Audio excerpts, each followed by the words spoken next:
जोहार जय झारखंड, जोहार झारखंड। टाइगर जयराम महतो जो कि भाषा आंदोलन 1932 खतियान को लेकर इन्होंने पूरे झारखंड को जगाया, लेकिन इनकी जो स्थिति है, पहले इनसे जानना चाहेंगे। जोहार हमारे चैनल में आपकी इतने दिनों से आंदोलन की, अभी आपके हालात कैसे है? आपकी जो इतने हमेशा आपको देखते हैं 2 बजे रातों तक, आपने बोला एक दिन मैं पारसनाथ पहाड़ चल जाऊंगा, बहुत मैं थका आ रहा हूँ, सर दर्द कर रहा है लोगों को जगाते जगाते, तो अभी आपकी हालत कैसी है?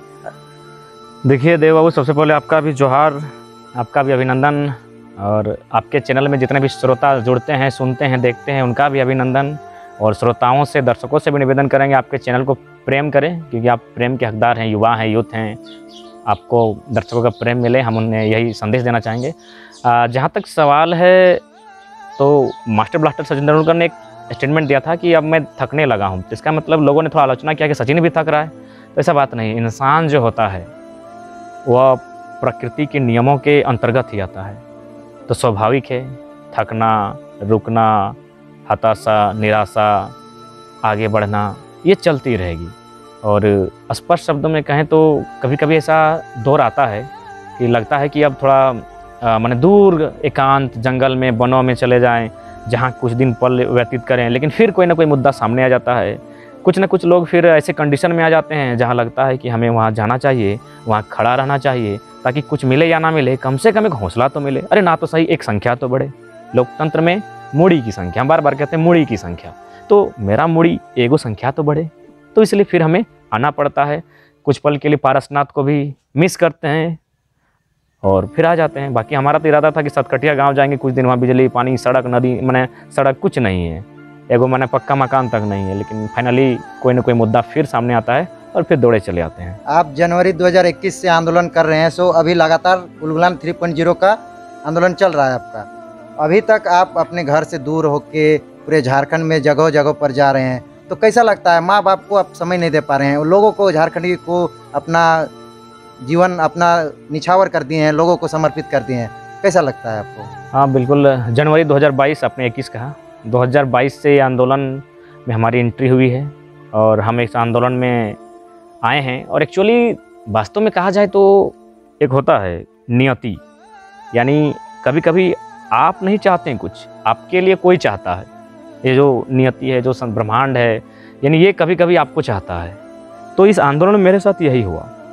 दिल से कहें, आज भी कहेंगे, इस आंदोलन में भाग लेने का मेरा कोई इरादा नहीं था। इसलिए नहीं था क्योंकि 10 तारीख को मेरा पीएचडी का एग्ज़ाम स्टार्ट होने वाला था। 10 जनवरी को मेरी माँ का 2 जगह पार्ट्स कमर में फ्रैक्चर था। जाहिर सी बात है, यानी 2 समस्या मेरे सामने थी कि मेरा एग्ज़ाम भी है और माँ इधर बिस्तर में है। बोकारो में जब पहली बार 2 तारीख को, 2 जनवरी को, जो एक विधायकों का पुतला दहन किया गया, जो आक्रोश, 5000 की भीड़ बिरसा मुंडा चौक में, तो उस दिन हमको फ़ोन आया था। हमारे रामडी के साथी हैं, उन्होंने कहा कि टाइगर बाबू आप आइए, आप एक अच्छे वक्ता हैं, आप कम से कम आके हमारी भाषा संस्कृति को लेकर बात को रखिए, युवा आपको सुनना चाहते हैं। हम बोले देखिए दादा, आप बोलिएगा तो हम लिख के दे देंगे, हम एविडेंस ले आएंगे, बोलने के लिए किसी और को तैयार करें, बाकी समस्या है हमारे पास, हम नहीं आ पाएंगे। और फाइनली हम बोकारो नहीं गए। लेकिन एकाएक होता है, मेरा जो एग्ज़ाम होता है पीएचडी का, वो पोस्टपोन हो जाता है। पीएचडी जानते हैं, पीएचडी यानी अपना एक ऐसा एग्ज़ाम है और एक ऐसा क्लास है जहाँ मोटा मोटी आप कह सकते हैं स्टूडेंट नहीं, स्कॉलर होते हैं। तो वो यूनिवर्सिटी का मूड पे डिपेंड करता है। तो एग्ज़ाम हम लोग का कैंसिल होता है।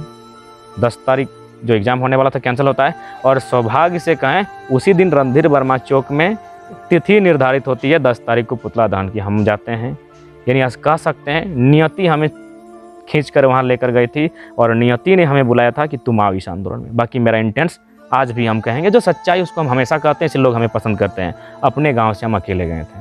अभी आपके साथ पूरे झारखंड के लोग जा रहे हैं? नहीं, उसके बाद राइडर साहब आ गए। राइडर को आप जान रहे हैं? हाँ, राइडर। हाँ, हम अकेले गए थे और देखें पीछे पीछे राइडर साहब आ गया है। तो हम बोले देखें, अपना गाँव से हम लोग 2 ही गए, गाँव से नहीं, ओवरऑल तो चाची ब्लॉक से ही हमको लगता है 2 ही लोग थे, और बाकी जो गाँव है वहाँ कोई आंदोलन के लिए नहीं गया था। तो इसलिए हम मानते हैं उस आंदोलन को सजाया था किसी और ने, उसे मेहनत किसी और ने किया था, लेकिन नियति ने नेतृत्व के रूप में मुझे वहाँ स्वीकार किया।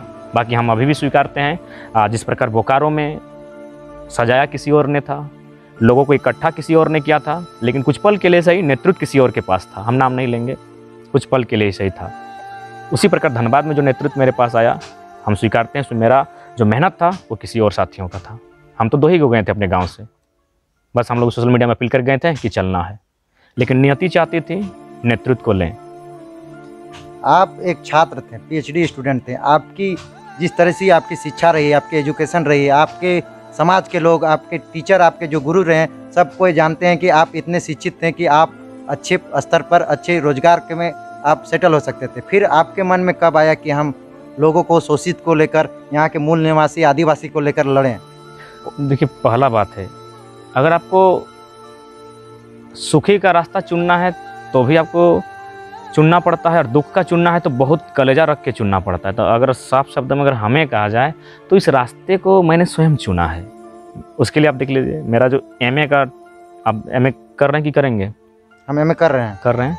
आपका जो शायद हमको लग रहा है एक पेपर आएगा डिजर्टेशन, उसमें आपको एक छोटा सा शोध करना होगा।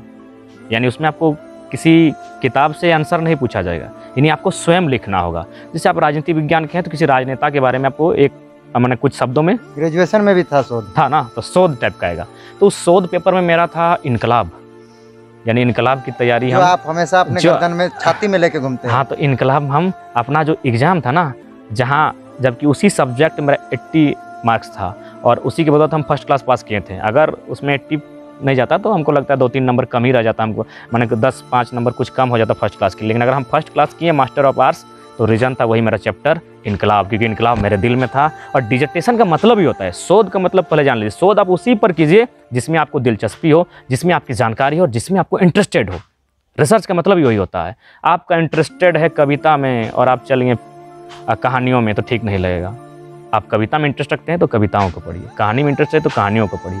आप पॉलिटिक्स में इंटरेस्ट रखते हैं तो पॉलिटिक्स को खोजिए, आप अगर इकोनॉमिक्स के हैं तो इकोनॉमिक्स को खोजिए। ठीक उसी प्रकार ये जो इनकलाब है, ये जो क्रांति है, इसे मैंने स्वयं चुना है। एमए में मेरा डिजर्टेशन था, उसमें 80 मार्क्स लाए थे। और यही नहीं, जब हम सवाल के उत्तर जो एक भाइबा भी होता है, थ्योरी भी होता है, प्रैक्टिकल भी होता है। हाँ, तो हाँ भाइबा, तो उसमें मौखिक के जब हमारे पास जो आए थे उस दिन पीके रॉय सवाल करने के लिए, जो मगध यूनिवर्सिटी की, बिहार के मगध, हाँ, वहाँ की मैडम थी, उन्होंने लास्ट में कहा कि एमए के बाद कोई भी लड़का होता है वो अपनी ब्राइट फ्यूचर की बात करता है। अपने जीवन में हम इतना इंटरव्यू लिए एमए के छात्र का, पहला शख्स थे जो इनकलाब की बात करता है। जो आपके साथ हुआ था? हाँ, एकमात्र, उन्होंने, मैडम ने स्पष्ट कहा कि इस इतने जीवन काल में एकमात्र स्टूडेंट हमको मिला है जो एमए आने के बाद ये पूछ रहा है, इनकलाब के बारे में जान रहा है, जो इनकलाब की सोचता है। बाकी एमए जब भी आते हैं वो सोचते हैं कि मैडम यहाँ से अब क्या करें कि कम से कम मेरी सैलरी एक संतोषजनक हो, 50-60 हज़ार के आसपास हो। लेकिन एक पहला शख्स है जो एमए में आके भगत सिंह को डिजर्टेशन बनाया है, चंद्रशेखर आज़ाद पे लिखा है, कार्ल मार्क्स पे लिखा है, तो मैंने शोषित पर लिखा है। तो उसके बाद उन्होंने कहा था, चूँकि उनको भी किसी ने कहा कि ये टाइगर है, फेसबुक में इसका नाम टाइगर है, तो फिर बोला no, he is not only a Facebook tiger, he is a real life tiger. Madam ने कहा था, पहली बार मैंने ये जो टाइगर नाम लगा था उस समय हमको गर्व हुआ था। दादा, एक चीज़ आपको पूछना चाहेंगे, ये टाइगर आपको झारखंड के लोग को आप झारखंड टाइगर आप लोग कहने लगे, ये आपकी शुरुआत कहाँ से हुई? ये इसकी शुरुआत हुई थी, बचपन में हम काफ़ी निडर थे। इसके 2-3 उदाहरण आपको देते हैं। एक मंत्री के यहाँ हम लोग आज से 10 साल पहले फुटबॉल टूर्नामेंट हम लोग गाँव में होता था, तो उनको चीफ गेस्ट बनाने के लिए एक मंत्री के पास हम लोग गए थे। चूँकि वो मंत्री अब नहीं रहे तो हम चाहेंगे उनका नाम ना लें। तो मंत्री जी के पास गए, बोले सर हम लोग तोपचांची से आए हैं और आपको चीफ गेस्ट के लिए आमंत्रण करने के लिए, एक फुटबॉल टूर्नामेंट है। तो मंत्री जी शायद बैठे थे और लोग घेरे के बैठे थे, उनका पीए से बात हुआ, सीधे बोले, मंत्री जी सुन भी रहे थे, अब उतना सामने बैठा है तो सुनेंगे भी। तो बोला देखिए अभी तोपचांची के लड़का लोग से मिलने का टाइम नहीं है, हम लोग खुद अपना विधानसभा का लड़का लोग आया है। उनके विधानसभा का भी नाम नहीं लेंगे, नहीं तब जान जाएंगे उस व्यक्ति को। तो हम लोग स्पष्ट बोले हैं कि छोड़िए, जो इन्विटेशन कार्ड था, हम 9वीं या 10वीं क्लास में थे या इंटर में थे, हम कंफर्म नहीं हो पा रहे, लेकिन 9वां से लेकर इंटर तक के बीच का ही समय था, इसी तरह कुछ टाइम था, हमको कंफर्म नहीं हो पा रहा है। हम सीधे कार्ड को लिए, फाड़ के और सीधे फेंक दिए कूड़ेदान में। बोले जिस व्यक्ति को मंत्री पद का नॉलेज नहीं है उसको चीफ गेस्ट बनाएंगे। तो सब लड़का लोग बोले यार मंत्री के घर के सामने क्या? हम बोले मंत्री पद का नॉलेज इसको नहीं है, क्या बोला ये बड़ी महफिल में आप अकेले बोल दिए। बोले कि इसको समझ कि हम क्या बोल रहा है कि हम अपने विधानसभा के लोगों से मिलेंगे। अरे यार हम विधायक से थोड़ी मिलने आए हैं, आप मंत्री हैं, झारखंड के किसी कोना से आपसे आके मिल सकता है। मैंने हम लोग को इसलिए एक्सेप्ट नहीं किए क्योंकि हम लोग तोपचांची से उनका विधानसभा था, तो विधानसभा का मामला नहीं था, वो मंत्री बन चुके थे। तो उस दिन और उसके बाद जो स्पोर्ट्स में छलांग लगा के, क्रिकेट में कैच लेना, उड़ते, और मेरा लॉन्ग जंप बहुत अच्छा था। हमेशा 19 फीट 20 फीट के आसपास मेरा लॉन्ग जंप था। हाई जंप मेरा लगभग 4.25 फीट के आसपास था। और रनिंग में अजय अच्छा एथलेटिक्स थे, तो इसीलिए टाइगर नाम मिला और फाइनली चलता गया। आप नॉक शूट को बहुत पसंद करते हैं। बहुत भयानक मारते थे। भला बात, हमको क्रिकेट खेलना अच्छा लगता था, क्रिकेट खेलते ही थे, लेकिन चूँकि जहाँ हम रहते थे वहाँ फुटबॉल का चांस नहीं मिलता था उतना। लेकिन जब गांव आए तो लगा कि ग्रामीण में लोग फुटबॉल खेलो था, हमको फुटबॉल तो खेलना है। आज भी हम ऑन कैमरा बोल रहे हैं, हमको फुटबॉल का हम अच्छा प्लेयर नहीं है, फुटबॉल का हम हॉड़ प्लेयर हैं। हॉड़ जिसको बोलते हैं ना, हॉड़ प्लेयर के चलते हम फुटबॉल खेलें। हाँ, राड़ प्लेयर हैं, यानी बॉल पार हुआ तो खिलाड़ी नहीं, और खिलाड़ी पार हुआ तो बॉल नहीं, दोनों साथ नहीं पार होगा। ये मेरा रूल रहता था, मैंने बॉल पार नहीं होगा। हम डिफेंस रहते थे, हाँ चाहे जो डिफेंस रहते, नहीं पार होगा तो नहीं होगा, पैर टूटे हाथ टूटे जो होगा इस कंडीशन। तो हमको कभी कैरी उरी छकाने हमको नहीं आता था, हमको पास नहीं आता था, हमको रिसीव नहीं आता था। बॉल आया बुढ़ाम से मारो, और लास्ट में नॉक शूट एकदम 100%। उसके बाद जब टाइम बदला, जब थोड़ा कुछ समय बदला, 2-3 शॉट बाहर मारे, ऐसा बात नहीं है, लेकिन जब स्टार्टिंग था 2-3 साल तक मेरा एक भी शॉट बाहर नहीं गया था। नॉक शूट एकदम कंफर्म था शॉट, इसीलिए आप हमेशा उसे। हाँ, अभी भी उद्घाटन करने कहीं जाते तो हम बोलते हैं भाई नॉक शूट मारेंगे, हालांकि अभी थोड़ा बाहर मार देते हैं, लेकिन नॉक शूट का मतलब है कि हम गोली को भी नहीं देखते हैं और डी बॉक्स को भी नहीं देखते हैं। आंख बंद करके जितना एनर्जी है एकदम नाखून से गप से मारते हैं, वो बॉल बूम करके घुस जाता है। अब कहाँ घुसता है हमको भी नॉलेज नहीं है, लेकिन आज तक 100-120 गोल किए हैं नॉक शूट से। 10 को 15-20 को बाहर में भी आप राड़ रहे हैं। हाँ, राड़ रहे हैं, तभी फुटबॉल खेले हैं, नहीं तो नहीं खेलते। हमको कैरी पास तो कुछ नहीं आता, एक खिलाड़ी को हमको छकाने तक नहीं आता है। लेकिन हाँ, बॉल आया, बॉल के सामने अगर कोई खिलाड़ी था तो उसको भी मैंने लगता था तो आभास होता था कि शॉट तो किया। बहुत जोर मारते थे, आँख कान नाक, मतलब एक तरह से बॉर्डर में जिस तरह से जवान रहता है उसी तरह हाँ डिफेंसिंग करते थे, जवान तरह से। हाँ, वो लोग शिकायत भी करता था, है सबको खिलाड़ी लोग को खिलाता है, इन लोग रूल नहीं जानता है, इन लोग फाउल खेलता है। तो भाई उससे क्या है, मेरा टीम हमको पसंद करता है ना, अपना टीम के लिए हम जिताते हैं ना कैसे जिताते हैं। कहा गया है खेल में तो सब कुछ जायज है ना भाई। टाइगर जयराम महतो के अपनी बचपना, साथ ही साथ आप शिक्षा की बात करते हैं, आप अपनी बचपनी शिक्षा, आपकी कितना परिस्थितियां झेलनी पड़ी जब आपको पढ़ाई में इतने शिक्षा ग्रहण किए, एक गरीब घर के व्यक्ति। देखिए, जहाँ तक एजुकेशन का सवाल है तो इसके लिए मेरे नानी ने बहुत मेहनत किया है, और मेरे जो नानी के ससुर थे, नाना के पिताजी, उन्होंने मेहनत किया है कि बचपन में बहुत शरारती थे, और शरारती हैं तभी मैंने आज इस जगह पर हैं। शरारती मेरा बचपन रहा है। था क्या कि जब भी स्कूल जाते थे तो मास्टर लोग को ढेला मारते थे। तो मेरे जो दादाजी, नाना जी के पिताजी थे, नान बाबा, वो दिन भर मैंने स्कूल में लगभग हमको लग रहा है 1 साल 1.5 साल अपना लाइफ हमको खाली स्कूल में बैठा के रखते थे। अगर वो गए घर तो उनके साथ हम भी घर चले जाएंगे। तो वो हमको क्या बोल के घर जाते थे कि मैंने थोड़ा कुछ खाएगा इन दबो, रो यहाँ बढ़िया बढ़िया थोड़ा खाएगा इन दबो।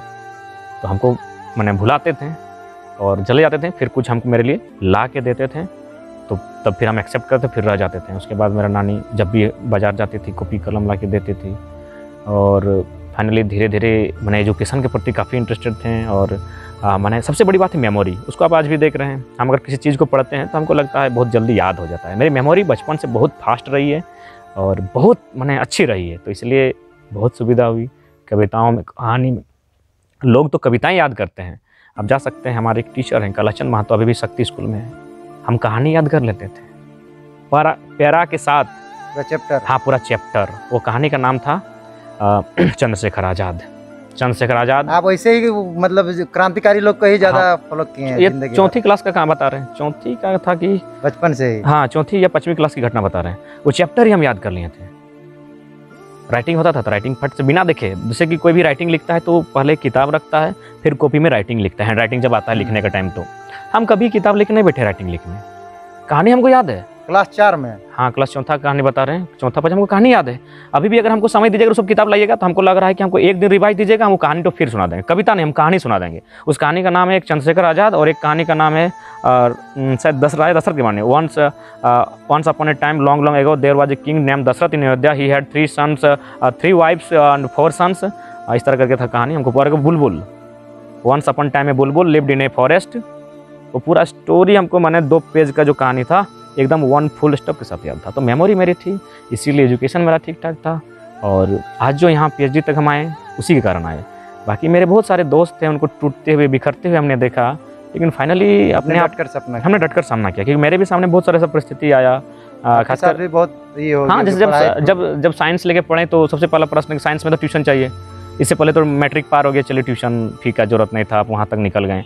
साइंस लेकर जब पढ़े तो ट्यूशन फी का आवश्यकता था, लेकिन हाँ, मेरे पिताजी का गुडविल था, वे भी आंदोलनकारी हैं। हालांकि अब सुने बहुत सारे लोग जो हैं मेरे पिताजी की शहादत पर भी सवाल उठाने लगे। आज एक ऑडियो हमको मिला, बड़ा दुख लगा कि मैंने लोग कितना घृणित हो जाते हैं। वो लोग बोल रहा है उस ऑडियो में कि नहीं से उसके पिताजी शहादत नहीं थे, नक्सली मार दिया। अरे इतना मैंने, अरे हमसे दुश्मनी है, हमको अगर ना पसंद करते हो अलग विषय है, लेकिन हमारे शहीद व्यक्ति को इस तरह का मैंने सवाल कर रहा है। इन लोग मैंने पागल हो गया कि हमको कंट्रोल कैसे करें, हमको तोड़े कैसे, तब बाप इन लोग सवाल करने लगा है। और एक पढ़ा लिखा लड़का, उसका नाम लेंगे तो लोग अबाक हो जाएंगे। वो वीडियो देखेंगे तो पता चल जाएगा। ना ऑडियो है, ऑडियो क्लिप है, अबाक हो जाएंगे कि एक पढ़ा लिखा लड़का जो इतना शिक्षित लड़का है और वो भी आंदोलन में था, लेकिन इस तरह का बात करता है। उसके पिताजी को कोई शहीद नहीं हुआ है, कोई विनोद बाबू का साथी नहीं था, उसको तो नक्सली मारा है, इस तरह का। और वो मेरा गांव का नहीं है बेटा, कहाँ बागमारा क्षेत्र का है। उसका नाम लेंगे तो लोग मैंने अबाक हो जाएंगे। खैर, हम किसी का नाम लेके किसी को ना बदनाम करते हैं ना नाम लेते हैं। तो मेरा पिताजी का गुडविल था, तो इसीलिए जो अभी वो प्रोफेसर प्रिंसिपल नहीं रहे, नारायण महतो जो ज्ञानवाड़ी के थे, उन्होंने मेरे लिए ट्यूशन के लिए फ्री व्यवस्था किया और हमको बुलाएं एक दिन कि आओ, जो केमिस्ट्री फिजिक्स के टीचर हैं उनसे बात कर देंगे, तुम्हारा फ़ी नहीं लेंगे। और फाइनली सुरेश प्रसाद महतो और जितेंद्र महतो जो केमिस्ट्री के थे, सुरेश प्रसाद महतो जो फिजिक्स के थे, उन्होंने हमें ट्यूशन फ़ी नहीं लिया। ये मैं इंटर की घटना बता रहे हैं। तो आप इतना अच्छा पढ़ाई करते थे, लोगों पे आपकी देखी, आपकी स्थिति देखे, इसीलिए आपको हाँ, इसीलिए उन्होंने एक्सेप्ट किया ये लड़का ठीक है। ये नहीं, जो हम शक्ति स्कूल में पढ़ते थे तो वहाँ भी भले आज विधायक जिसे विचारधारा में भिन्न है, लेकिन विधायक जी का भी कॉपरेट था जो हम शक्ति स्कूल में पढ़े थे। जो सच्चाई है, हाँ, मथुरा प्रसाद जी, आपके सोशल मीडिया में कुछ फोटो भी दिखे। हाँ, जो सच्चाई है सो सच्चाई है, हम सच्चाई से नहीं भागे हैं, इसीलिए लोग भी हमें पसंद करते हैं। जो जिनसे मेरा जो व्यवहार रहा है, हालांकि अभी थोड़ा सा वो सरकार में और हम सरकार के विरोध आंदोलन कर रहे हैं, विचारधारा में भिन्नता है, लेकिन सच्चाई है कि उनका कॉपरेट रहा है। आपने इतना परिस्थिति कठिन परिस्थिति से इतना स्ट्रगल करके इतना शिक्षा ग्रहण किया, अभी पूरा झारखंड को अपना शिक्षा, अपना जितने भी नॉलेज है बांट रहे हैं लोगों को और दिखा रहे हैं। लोग आपको पसंद कर रहे हैं, आपकी भावनाओं को, आपकी विचार को लोग पसंद कर रहे हैं। और कैसा लग रहा है उसमें? अच्छा लग रहा है। और हमारे एक दादा थे, वही एक दिन आके बताए थे कि एक ऐसा चीज़ का नाम बताओ जिसको बांटने से घटता है, और एक ऐसा चीज़ का नाम बताओ जो बांटने से बढ़ता है, और एक ऐसा चीज़ का नाम बताओ कि हर जगह उसका दाम एक ही होता है। तो फिर हम नहीं बता पाए, तो बोला कि जो दुख होता है उसको बांटोगे तो घट जाएगा, और शिक्षा है जितना बांटोगे उतना बढ़ेगा। और कौन एक चीज़ का नाम बताओ जो हर जगह उसका दाम एक ही होता है? बोला टिकट। बम्बई जाओ चाहे गुजरात जाओ, इतना छोटा टिकट है, उसका दाम एक, मैंने सॉरी अलग अलग दाम है लेकिन साइज एक ही है। हाँ, कि एकदम एक ही साइज है लेकिन उसका दाम अलग अलग है। तो कोई भी तो हैरत हो जाएगा ना, चलो 1 किलो का भी दाम उतने है और 5 किलो का दाम भी नहीं, सॉरी 1 किलो है लेकिन उसका कहीं दाम 50 रुपया है, कहीं 100 रुपया है। तो टिकट ही वैसा है, भले अभी ऑनलाइन आ रहा है तो पता नहीं, ऑनलाइन ही मोबाइल में जाता है, लेकिन टिकट आप देखे होंगे जो टिकट कटाते हैं साइज एक ही होता है लेकिन दाम अलग अलग होता है। अब दादा, अब आपकी बात आ जाती है, आपने 8-9 महीने से लगातार आंदोलन किए, झारखंड को जगाए। अभी तरह तरह के लोग बोलते हैं, टाइगर जयराम महतो को लोग वो फंडिंग करते हैं, बड़े आदमी बन गए हैं, तरह तरह के खतियानी लोग, झारखंडी लोग, कुछ ऐसे लोग हैं जो आपके तरह आपके विरोध में कुछ लिखते हैं। उन्हें क्या कहना चाहेंगे? क्या आप सच में मतलब बहुत बड़े इंसान बदल गए क्या पहले से? देखिए, अगर बदलते हैं तो पहला बात है, देव बाबू आपके साथ इंटरव्यू में तो नहीं आते। आप जैसे ही फ़ोन करते हैं आपको 4 दिन वेट करते हैं कि हम फ्री नहीं है। आप बोलें कि दादा इंटरव्यू चाहिए, हम बोले आइए, अपना लड़का है। अगर लड़का लोग आगे बढ़ता है, सवाल पूछ के हमसे अगर वो लोग मजबूत होता है तो हम तो एक पल का आपको देरी नहीं लगाएं। हम तो अपनी उसी व्यवस्था में। तो देखिए, एक बात है, 100% लोगों को आप कभी खुश नहीं कर पाएंगे। मानव का व्यवहार होता है। एक छोटी सी कहानी बता रहे हैं, अगर आपका चैनल अगर उतना ले पाता है वीडियो तो सुनिएगा कि लोगों को तकलीफ़ क्या है हमसे। आखिर जो लोग, पहला बात तो 90% लोग हमसे प्रेम करते हैं, हमारा समर्थन करते हैं, 10% को तकलीफ है तो क्यों है सो बता देते हैं। एक कहानी, एक लड़का था, वो शिव जी का बहुत भक्त था। चाहे किसी भी लेते हैं, ईश्वर, अल्लाह, खुदा, कोई भी रखते हैं, वो पैरेलल कुछ भी रखते हैं, बूढ़ा बाबा कुछ भी रखते हैं, ईश्वर, भगवान, अल्लाह, खुदा का नाम ले लेते हैं। एक लड़का था, उसकी पूजा करता था, रोज़ पूजा करता था, रोज़ इबादत करता था, रोज़ प्रार्थना करता था कि आप आइए, प्रकट होइए। एक दिन उसके जो ईश्वर जिस रूप में मानता था, चाहे जिस धर्म का ले लें, प्रकट हो जाते हैं और बोलें कि से हम चाहते हैं कि हम जो चीज़ मांगें वो चीज़ हमको मिल जाना चाहिए। बोला, जो ईश्वर थे बोले ठीक है, तुम जो मांगोगे तुमको मिल जाएगा, लेकिन शर्त है तुम्हारे पड़ोसी को 2-2 को मिलेगा। तो बोला, डरे हमको क्या दिक्कत है, हमको तो मिलेगा नहीं, एगो पड़ोसी को 4 को दे, हमको क्या है। बोला ठीक है, लेकिन सोच लो फिर। बोला ठीक है। अब वो गया, घर नहीं था। बोला हे ईश्वर, हे बूढ़ा बाबा, अल्लाह खुदा, जो भी उसका है, मांगा अपना। तो उसका एक घर, क्यों घर नहीं था, बोला हे ईश्वर हमको घर चाहिए। उसको तो घर मिला, लेकिन पड़ोसी को दो मिल गया। चला, बोला चलो ठीक है कोई बात नहीं। अब बोला कि मेरे पास गाड़ी नहीं है, मेरा एक बुलेट होना चाहिए, लेकिन पड़ोसी को दो बुलेट मिल गया। अब बोला कि मेरा 4 व्हीलर होना चाहिए, बोला ठीक है, उसका एक, पड़ोसी का दो। अब उसको तकलीफ होने लगा कि बेटा मेहनत हम किए, पड़ोसी को भी लाभ ऐसे मिल जा रहा है। तब फाइनली वो क्या किया, बोला हे भगवान, मेरा एक आँख फूट जाए, इसका 2 फुट, पड़ोसी का 2 फुट, दोनों फुट गया। वो लड़का अभी भी खुश नहीं है। वो बोला हे भगवान प्रकट होइए। जब प्रकट होने की बात नहीं था, बोला कि तुम मांगोगे और मिल जाएगा। बोला मेरा एक किडनी खराब हो जाए, पड़ोसी का दोनों किडनी खराब, पूरा पड़ोसी मर के खत्म हो गया। तो यह इसका मतलब, कहानी का मतलब क्या है, लोगों को तकलीफ उस समय होता है जब अगला खुशहाल होता है, अगला तरक्की करता है। लोगों को अपने दर्द से दर्द नहीं, आज के डेट में लोगों को अगला का तरक्की, कामयाबी से देख के तकलीफ। इस कहानी का मतलब ठीक उसी प्रकार आंदोलन में साथ हैं, हम भी उसी तरह दिखते हैं, उसी तरह पहनते हैं, उसी तरह खाते हैं, बल्कि उनसे गया गुजरा है। जो लोग मेरा विरोध करते हैं उनका बैकग्राउंड चेक कीजिएगा, मेरा घर से उनका घर अच्छा है, मेरे परिवार से उनका परिवार संपन्न है। तकलीफ इस बात का है कि साला कल तक इसको कोई जानता नहीं था, आज हीरो बन गया है, पूरा राज्य सुन रहा है। इससे ज़्यादा कोई तकलीफ नहीं है, उनके पास कोई लॉजिक नहीं है। आइए बात करें हम खुल के, जो हमको लिखते हैं मेरे खिलाफ, एक टेबल में बैठाइए और जितना मिल के बात करना, हाँ साथ मिल के एक भी सवाल हमको वो कह दे और एक भी इल्जाम हम पर लगा के दिखा दे। उनको तकलीफ इसी बात का है। देखिए, किसी से नफरत तब होता है जब वो इंसान बड़ा होता है। आप किसी का विरोध भी नहीं करते हैं, आज तक हमने ना किया है, ना एज ए क्रांतिकारी के रूप में करेंगे। अगर भविष्य में पॉलिटिकल होगा तो वो अलग बेटर, वहाँ तो विरोध करना होगा। पॉलिटिकल विरोध करते हुए भी संवैधानिक तौर पे, संवैधानिक तौर पर तो हम लोग ना, हमने किसी अपने मुख से किसी का नाम लिया है, ना भविष्य में लेंगे। लेकिन इन लोग इतना गिरा है कि मेरा पिताजी को बोल देता है नक्सली मारा है, इतना गया गुजरा इंसान है लोग। तो खैर उन लोग क्या करता है उसका हमको मायने नहीं है, हम अपना सही है और सही है। तो जिनमें जो लिखते हैं उनको वही है, एक टेबल टॉक हो और हमको आके डिबेट करें। उनको देखिए, पहला बात है तकलीफ उसी दिन हुआ 10 तारीख को। 10 तारीख को सबको तकलीफ हुआ कि इसका जो वीडियो वायरल हुआ, और जो पूरा झारखंड नहीं, झारखंड से बाहर चला गया, सब पूछने लगा, जानने लगा, सबको तकलीफ हुआ। माना इन लोग चाहता था कि आंदोलन भी हो और कोई हीरो भी ना बने और आंदोलन जीत भी जाए, मामला खत्म। लेकिन नियति कुछ और चाहती थी। दादा आप तो हीरो बनना नहीं चाहते थे, लोग आपको बना रहे हैं। लोग बना रहे हैं। हम कभी बोले कि हमको कोडरमा बुलाइए, हमको चतरा बुलाइए, हमको हजारीबाग बुलाइए, आपका स्टेटस डाल रहे हैं, आपका कॉलर ट्यून बना रहे हैं, आपके गाने उसमें मेरा क्या कसूर है? हमने किसी को बोला कि ना, हमने किसी रिपोर्टर को बोला, ना किसी यूट्यूबर को बोला कि आप मेरा इंटरव्यू लेना, किसी दीदी भाई बहन जो गीत गाते हैं उनको बोला कि मेरे बारे में लिखिए, मेरे बारे में गाइए। प्रेम है उनका, तो उसमें मेरा क्या कसूर है? अगर लोग हमसे प्रेम करते हैं तो उसमें मेरा क्या कसूर है? अभी तक तो आपके ऊपर दर्जनों गाने आपके घर तक आके शूट किए। अगर मेरा विचार सच्चा है तो आने वाला दिन सैकड़ों की संख्या में होगी, फिल्म भी बन सकता है। अब उसमें अगर आप ईर्ष्या करेंगे तो मेरा क्या कसूर है? आपकी सिर्फ झारखंडी जो वहाँ का दिखा रहे, हम झारखंड का रहे, चाहे जो भी मुद्दा है, हम बचपन से अपना जो मेरा टॉपिक्स भी रहा, अभी भी मेरा घर जाइएगा तो जो किताब मिलेगा वो मैक्सिमम किताब आपको वही मिलेगा। माने जो शोषित लोग हैं उनके खिलाफ कैसे लड़ा गया है, कैसे बदलाव हुआ है, क्रांति कैसे हुई, मैक्सिमम बुक उसी पे मिलेगा आपका। आपके जीवन के 5 ऐसे मुख्य मतलब कि विचार जो कि आप साझा करना चाहेंगे लोगों को, जो आप रखते हैं अपने? मेरा सबसे महत्वपूर्ण विचार है, आज़ादी से पहले इक्वालिटी होनी चाहिए। आज़ादी हमको नहीं चाहिए। हमको अंग्रेजों से आज़ादी से पहले समानता चाहिए थी। समानता कहने का मतलब है व्यक्ति व्यक्ति में समानता हो, ज़्यादा भेद ना हो। आज अगर दुनिया अगर हाशिए पर है, अगर भारत के लोग एक बहुत बड़ी आबादी गरीब है, तो इसका कारण है असमानता। इसलिए मेरा मानना है कि एक लिमिट हो, यानी जो व्यक्ति ऊपर बैठा है और जो व्यक्ति नीचे बैठा है इसके बीच बहुत ज़्यादा अंतर ना हो। यानी कोई अगर 100 कमा रहा है तो अधिकतम उस टाइम कोई 1000 ही कमा सके, इससे ज़्यादा अंतर ना हो। मेरा कहना है 100, 1000 या हार्डली 10,000। अगर कोई 100 कमा रहा है तो अगला कमाने वाला 10, उससे ज़्यादा लिमिट क्रॉस ना करे। यानी एक लिमिट है, नीचे और ऊपर जो लोग हैं उनमें एक लिमिट होना चाहिए। यानी किसी के पास अगर 5 एकड़ ज़मीन है तो हाईएस्ट किसी के पास 30 एकड़ ही होना चाहिए, 1000 एकड़ नहीं होना चाहिए। जाते जाते झारखंडियों को उलगुलान 3.0 में और क्या क्या रणनीति है, लोगों को क्या जगाएंगे? हाँ, उलगुलान 3.0 और 2.0 भी साथ चला है, क्योंकि 32 अभी कंप्लीट नहीं हुआ है। तो इसमें हम लोग को मुद्दा होगा मैन विस्थापन नीति।